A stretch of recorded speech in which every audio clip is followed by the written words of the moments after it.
What's up guys, welcome to our channel eTechniz. In this video we will talk about how to install VLC media player on Windows 10. We will show you the method and the steps you have to use to fix this problem, so stay tuned and watch the complete video.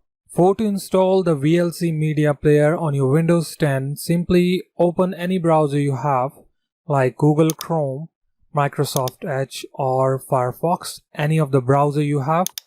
Do a right click and select open.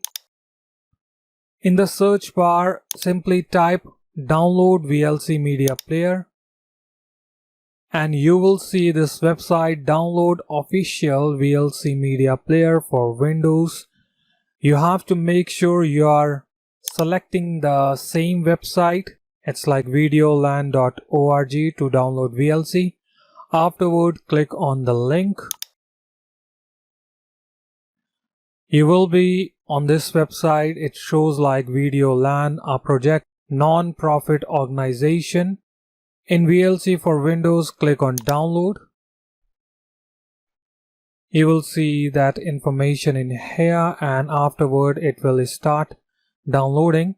It's asking for the folder location, that where I want to download this application. Simply select download and click on save.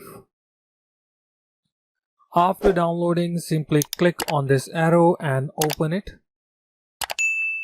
You will get UAC control screen. Click on yes. Click on OK. Click on next. Click on next. And leave these options as it is.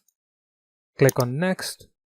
And if you want to change the destination folder in here, then you can select browse and you can select the different drive.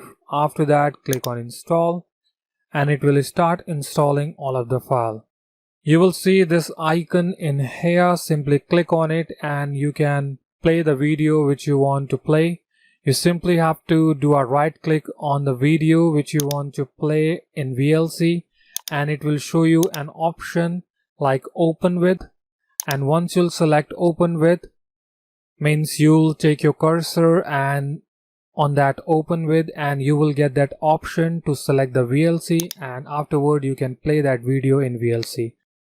So that's how you can install the VLC media player on Windows 10, and thanks for watching. Meet you in the next video.